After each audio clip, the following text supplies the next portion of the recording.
Olá, nesse vídeo eu vou passar alguns slides com vocês que eu vou continuar falando de capital humano, né?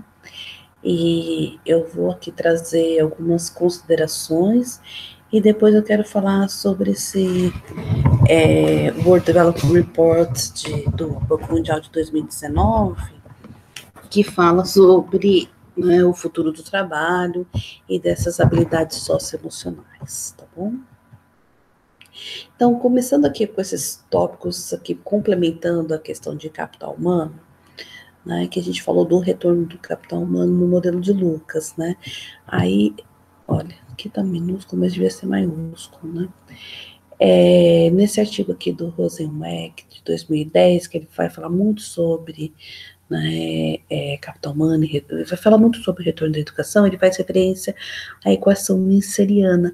Mincer, né, foi das pessoas, né, mais importantes, assim, um pioneiro, né, em estimar os retornos do capital, tá? Então, muitas entenderam, né, esse capital humano como um investimento, né, escrever esse modelo como investimento, mas é o Mincer, né, que propõe essa equação, né, o que é essa equação? Que é o log do salário, né, de um indivíduo IJ, ele vai depender do que? De uma constante, né, do número, né, de anos de estudo e desse parâmetro beta-J, que é o retorno da educação. Então, para cada ano adicional de estudo, né, ele ganha beta-J no salário.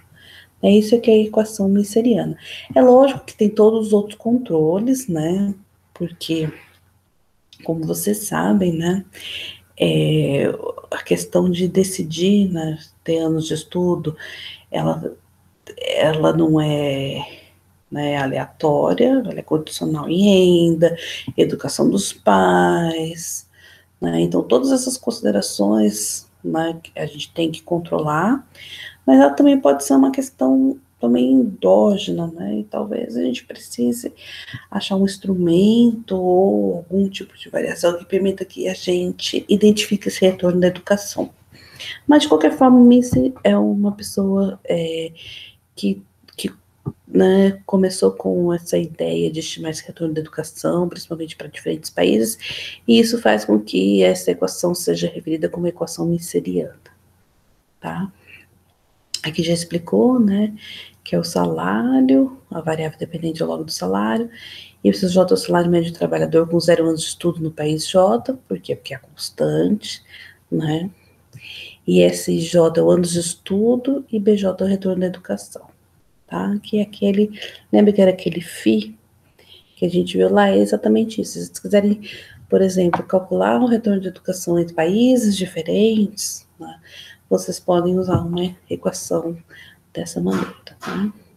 E vem dessa teoria de alocação, né, entre capital humano e capital físico e equilíbrio geral, né, onde o salário é igual entre setores, né, ocupações, e o retorno da escolaridade é igual à taxa de juros, tá? A diferença na qualidade de educação entre países implica a diferença em anos de estudo e não em salário ou retorno da educação.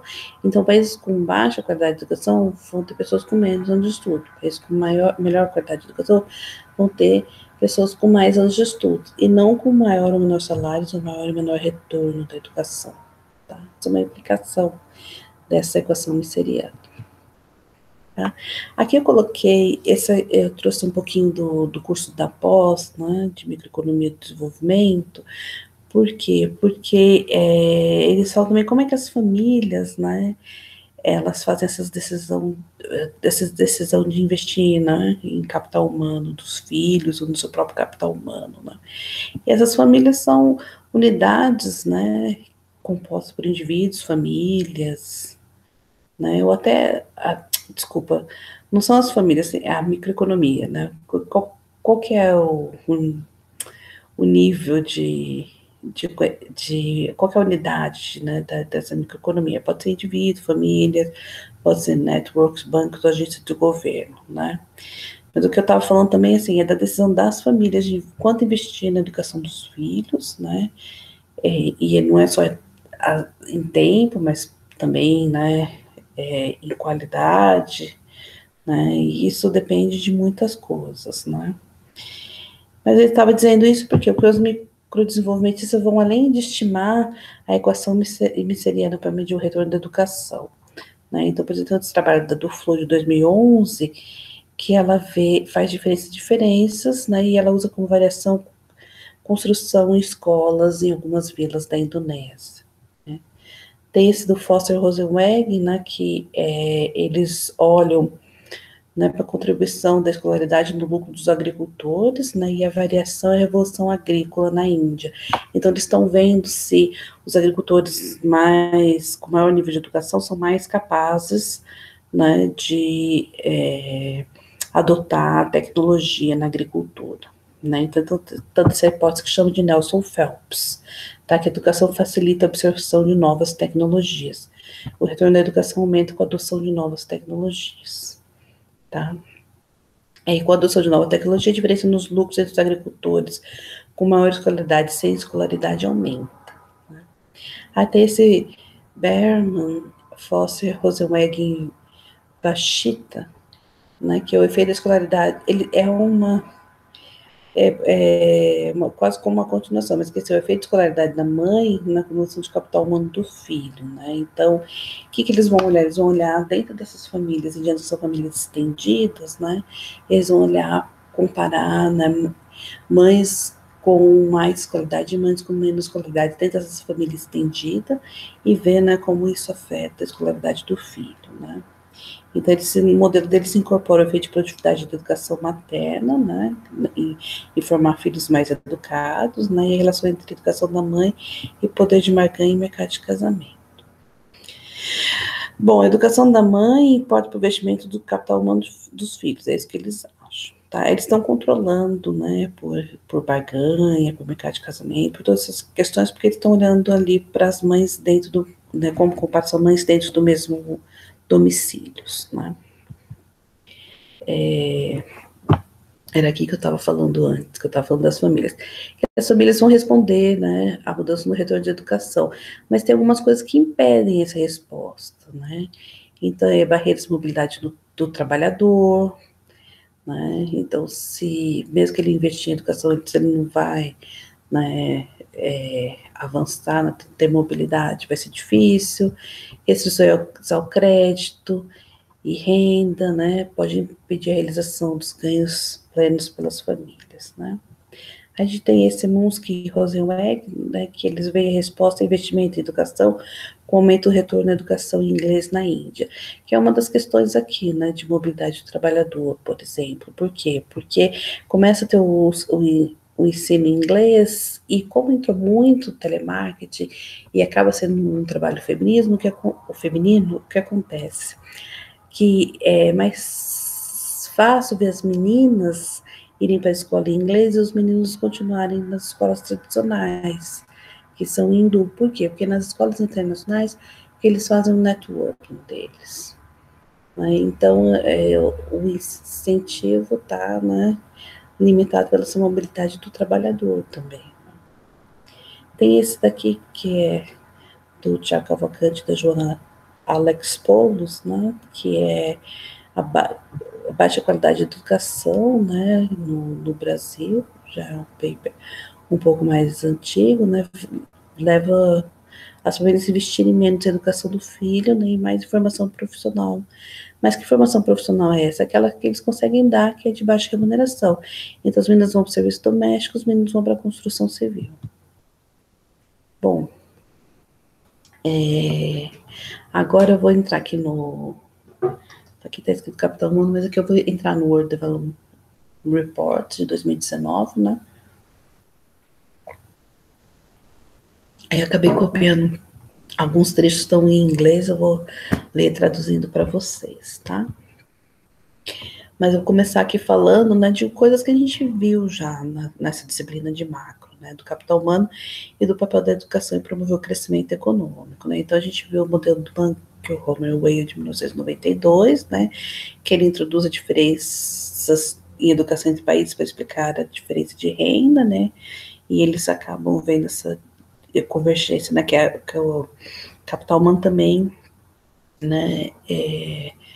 Acelera essa convergência de renda condicional. E tem o modelo de Lucas, de 1988, que ele foca na importância da externalidade do aprendizado, né? Por isso que essa externalidade do aprendizado que faz com que, né, você possa ter crescimento sustentável de renda, né?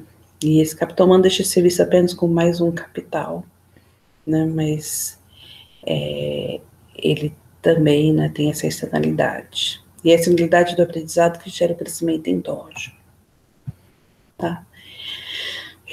Agora, o que eles estão olhando para esse World Development Report de 2019? Eles estão olhando para as mudanças que estão acontecendo no mercado de trabalho, né, e como que as pessoas, o que fazer, né, como antecipar o que fazer, né, como a gente deve preparar a nossa mão de obra, né, para essas mudanças, né? Então, quais são essas características, né? Muitos dos trabalhos de hoje, né, e alguns outros do futuro vão requerer habilidades específicas, né, que vai ser uma combinação de conhecimento tecnológico, de habilidade de resolver problemas, de pensar criticamente, né, mas também de habilidades que são chamadas, né, de socioemocionais, ou são habilidades, né, soft skills, né, como perseverança, colaboração, empatia, né? E aí também essa característica do trabalho, né? Que é uma coisa, por exemplo, que meus pais, talvez seus avós tiveram, de começar no trabalho, né, entrar nesse trabalho e crescer lá dentro e ficar, né, a vida inteira nesse trabalho, que não vai mais existir, né? Então essa economia agora da internet, né, que a gente acelerou esse processo ainda mais com essa pandemia, né, os trabalhadores vão mudar de carreira muito mais facilmente. Isso vai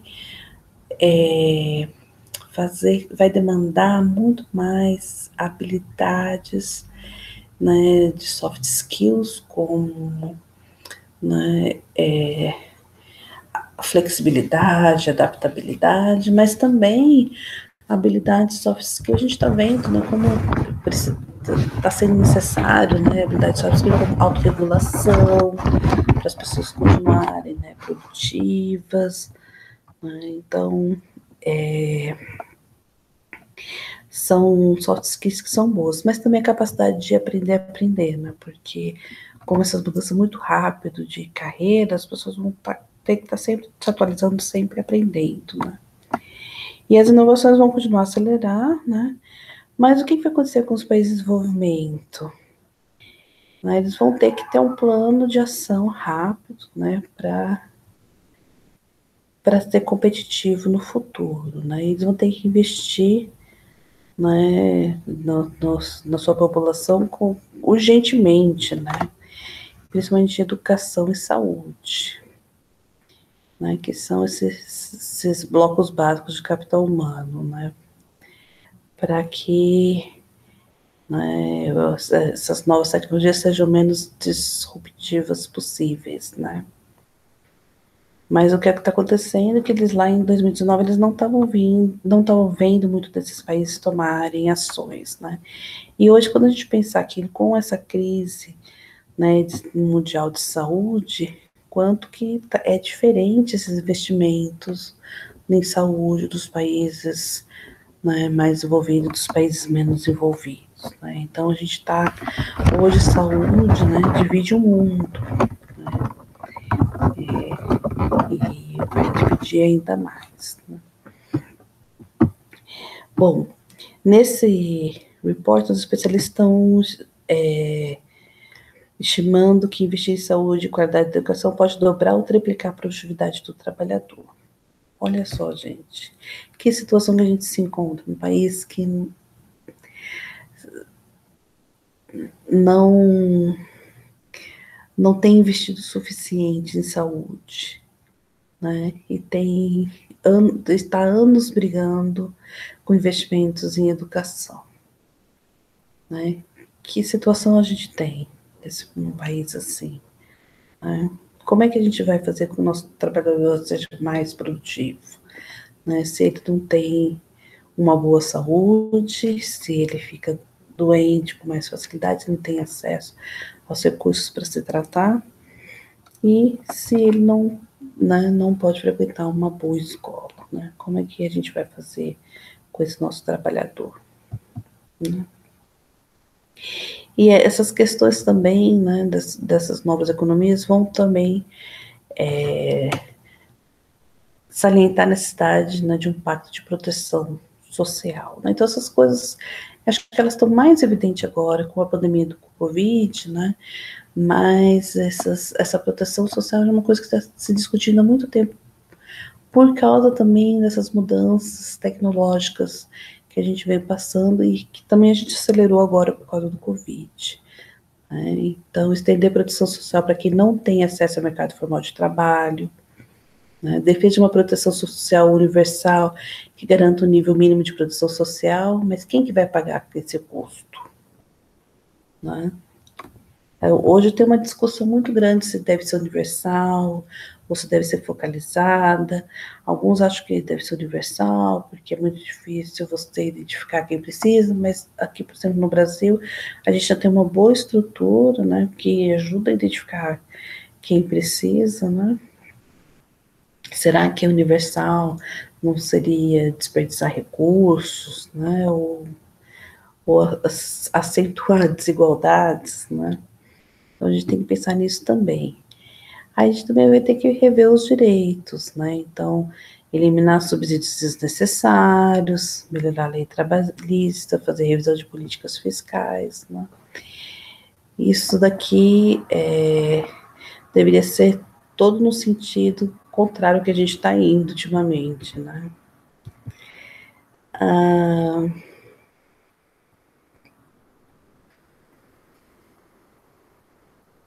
Então, o que vai precisar, né? Para esses ter os efeitos da tecnologia vão, né, desafiar nossas habilidades, né, vão propor novos modelos de negócios, né, e que as políticas públicas podem fazer, né?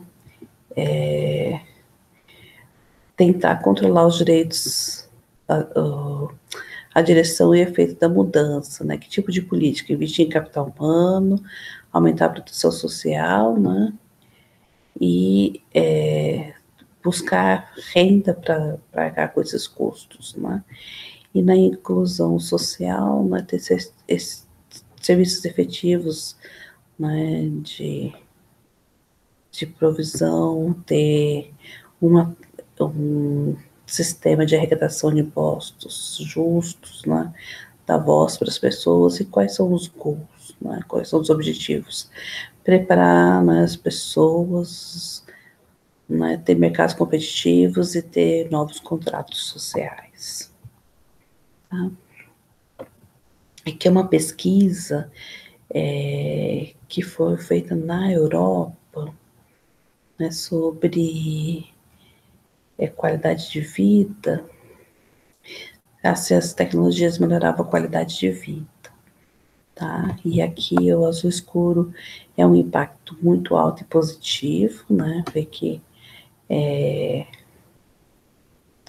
para a economia, né, 23 acho que tem um impacto muito importante e positivo, para a sociedade 15, para a qualidade de vida 17,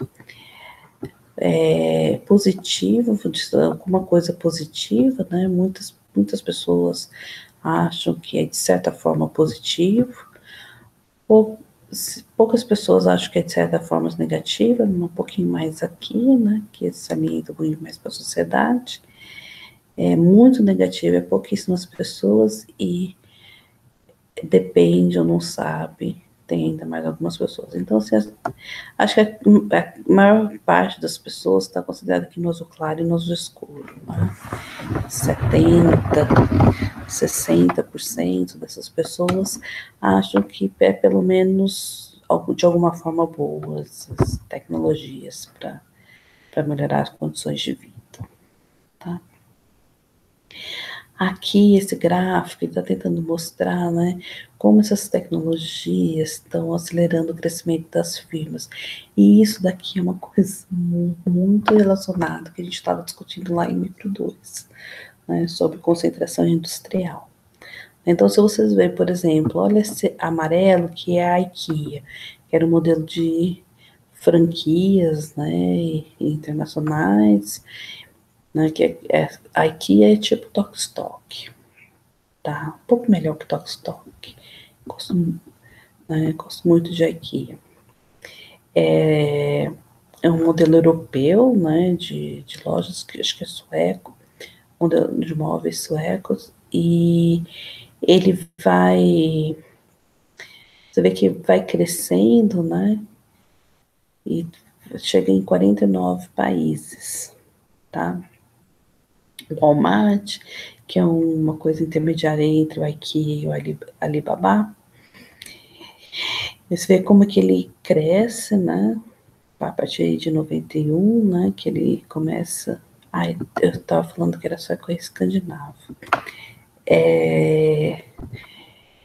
Que ele começa a crescer, fica global, né? E, e está em 28 países, tá? Agora o Alibaba, que é já um comércio todo na internet, não tem loja física, né? Muito mais flexível. Olha o crescimento exponencial. Dá uma olhada aqui como cresce, né? Exponencialmente. Né? E já está em 220 países, quase todos os países. Então é isso que vai acontecer com. Deixa eu voltar ali, que eu acho que tem alguma coisa ali atrás desse gráfico que tá. Ah, agora sim. Que estava escondido, né? Novas tecnologias permitem que firmas cresçam e se tornem globais mais rapidamente. E permite também que desapareçam mais rapidamente. Novos e desafiadores padrões de produção aparecem. Menos empregados e menos custos fixos. Questões como privatizar, competição e reduzir a capacidade de cobrar impostos. Né? Então, a competição que eu falei para vocês, porque elas crescem muito, então fica mais difícil ter, né, muitas firmas, cada vez menos, né? Questão de privacidade, porque ela vai saber tudo sobre você, você vai comprar tudo dela, né? Ou até mesmo por causa das novas tecnologias, e a capacidade de cobrir impostos, porque antes você, né, quando a empresa for uma loja física num país como um IKEA ou um Walmart, o país pode cobrar imposto, mas como o país cobra imposto numa empresa que opera totalmente, né, virtual, em outro país e só manda entregar. Então, essas são questões importantes também, né? E agora a gente chega aqui para falar dos investimentos na primeira infância, que está relacionado com essas habilidades socioeconômicas, habilidades socioemocionais. Né? Por quê? Porque, assim, a crença é que até 6 anos de idade é quando o cérebro da criança está mais apto, né, a absorver esse tipo de conhecimento, né, esse tipo de capacidade, né? E, então, essas habilidades que são necessárias para o trabalhador do futuro, elas são geralmente desenvolvidas na primeira infância, né? E aí que é importante também, né, questão de políticas públicas para que ninguém fique para trás. Né? Então, se a gente tiver uma questão, né, dessas habilidades que, que tem algum tipo de divisor, como renda ou escolaridade, é importante que a gente esteja atento a isso. Por exemplo, agora eu não vou saber o número direito, mas dependendo da escolaridade da mãe, é o número de palavras que as crianças, palavras diferentes que as crianças são capazes de falar. Né? E isso não é à toa, né? Isso vem com o vocabulário dos pais que ela está ouvindo, vem com um tipo também de de programas, né, de TV ou de rádio, que as crianças veem os pais ouvindo, veem com o vocabulário dos livros que os pais leem, das conversas que os pais têm. Então, isso faz com que, né, essa capacidade seja bem evoluída, né? E as habilidades cognitivas avançadas, né, como solução de problemas complexos, habilidades socioemocionais, como trabalho em equipe, capacidade de adaptabilidade, como raciocínio e eficácia, elas são aprendidas também nessa primeira infância. Agora, se a criança ficar largada, sem estímulo, ela não está aprendendo nada, ela precisa ser estimulada para ela aprender essas coisas, né?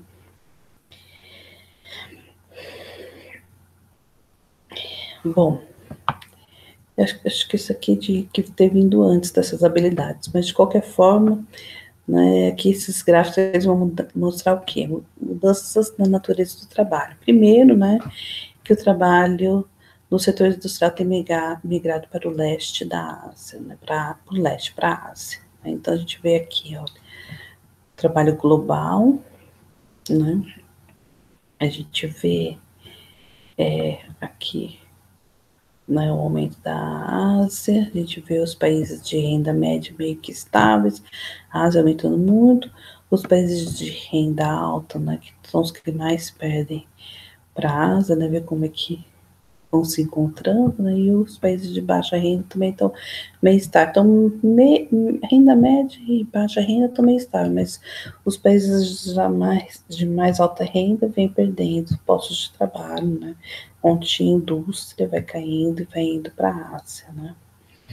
E aqui é o crescimento, né, da mão de obra. A mão de obra mundial vem crescendo, né, e ela cresce mais,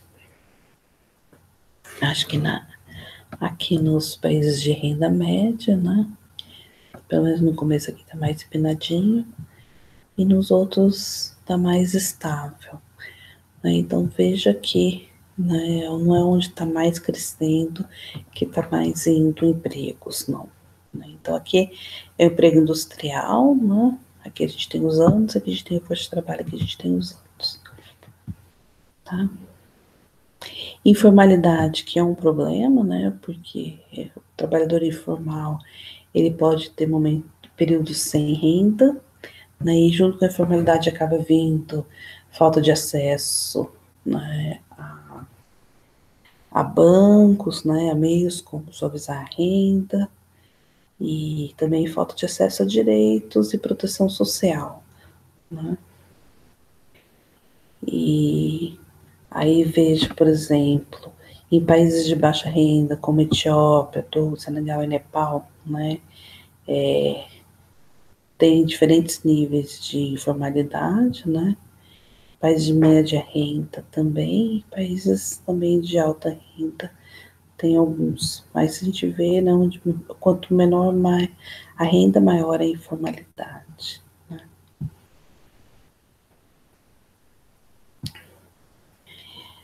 Ah, então, agora a gente entra nos programas do Brasil, né? Por exemplo, o programa do microempreendedor individual, por que tem esses programas de microempreendedor? Ou de incubadoras, ou de startups? Porque, sim, a gente parte do princípio que não vai ter emprego para todo mundo no futuro, né? Então, as pessoas muitas pessoas vão ficar nesses empregos que beiram a informalidade ou são informais, né? E aí esses programas é para ajudar as pessoas, né, a conseguir, né, mais oportunidades nessas situações, né? Aí ele fala aqui do programa do Brasil, né, de microempreendedor individual, né, que foi introduzido em 2009, né, e qual que é o objetivo, né, focar nos empreendedores, né, que emprega no máximo uma pessoa, né, e é para reduzir né, o custo de formalização da empresa, né, como registro da empresa, tá, e de se manter formal também. E isso, como é que faz isso também? Reduzindo os impostos e as taxas, né? Custo de registrar também, né? Aqui tem espaço. E também eles reduziram o custo para as firmas informais que já existiam para se formalizar, tá?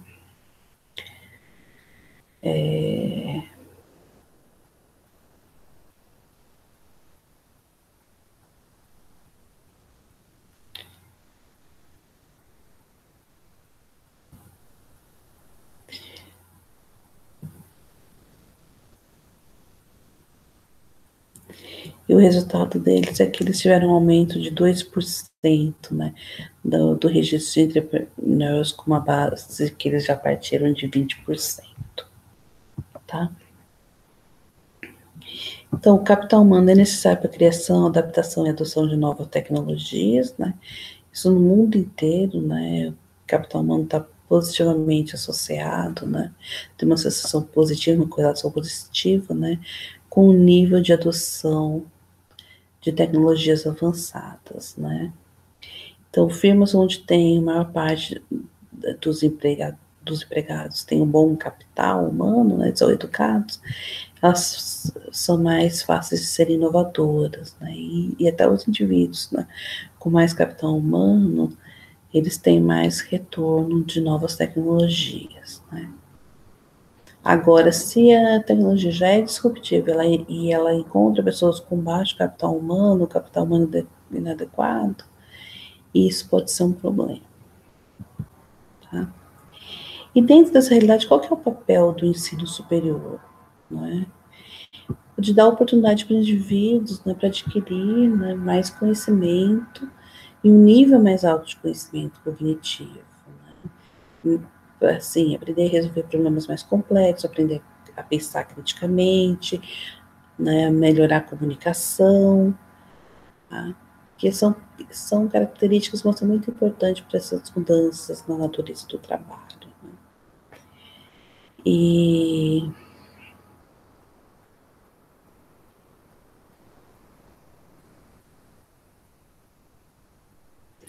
para aqueles trabalhadores, né, que não podem ir para a universidade, ter programas de qualificação e de treinamento, né, para adaptar, né?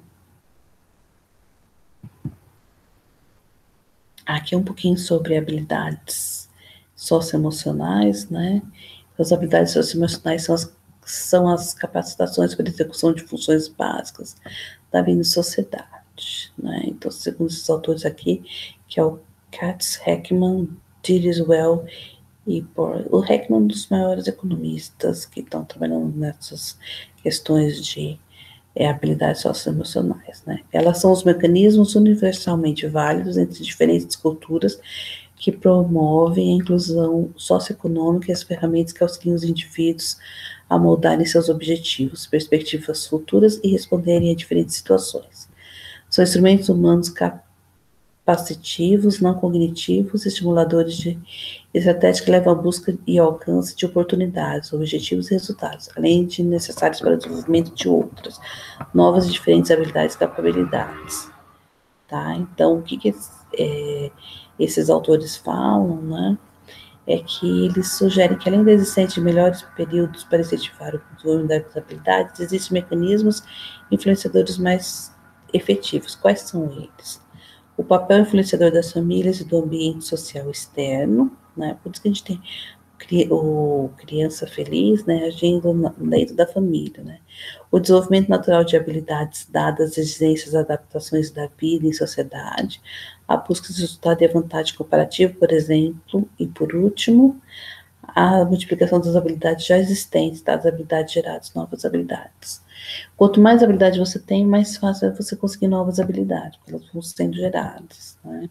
Então é importante que no começo da vida, né, você esteja numa família que consegue estimular e consegue te dar um ambiente, né, seguro e saudável para o desenvolvimento das suas habilidades socioemocionais, tá?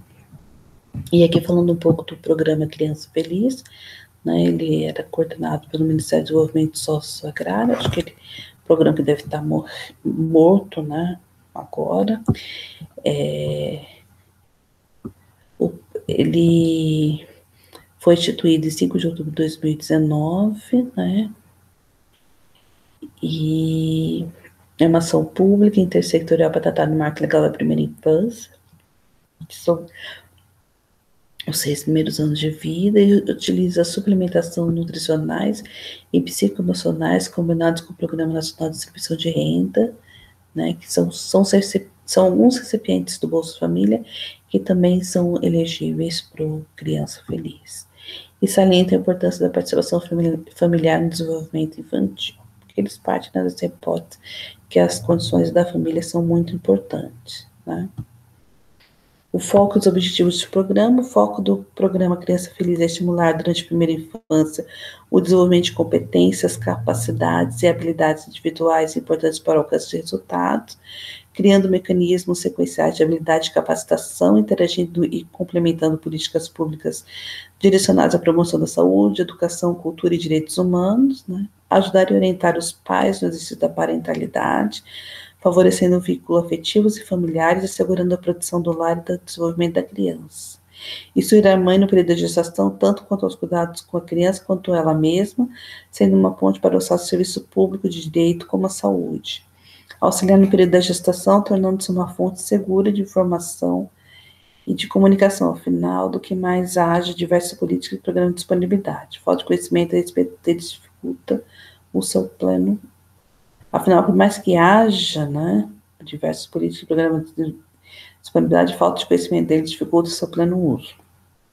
Então, as agentes, né, desses programas, elas vão na casa, né, dessas famílias, ensinam, né, alguns estímulos, mas também eles ajudam, né, essas famílias a acessarem outros programas que podem ser de ajuda, tá? E aí, concluído, acho que esse aqui é o último, né? Como é que está o Brasil quanto às recomendações, né, do World Development Report 2019, né? Estava caminhando no sentido certo, né, com Bolsa Família, BPC, revisão de direitos trabalhistas, tentativa de desburocratização para a formalização dos pequenos empresários, formalização das domésticas, programa Criança Feliz, inserção das habilidades socioemocionais no ensino básico, redução da idade requerida para obrigatoriedade de matrícula, né, que foi para 4 anos, né. Algumas coisas aqui recentemente foram descontinuadas, né, ou estão em um ritmo mais lento também, até por causa da pandemia.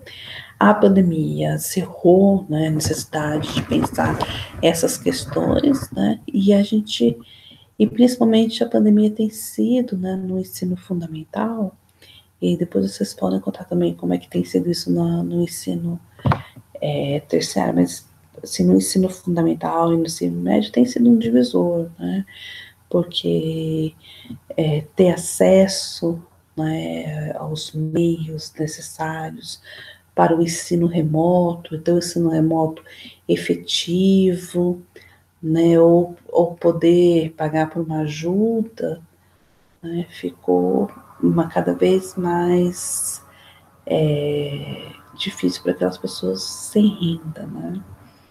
E aí a gente vai ver um problema no futuro, né?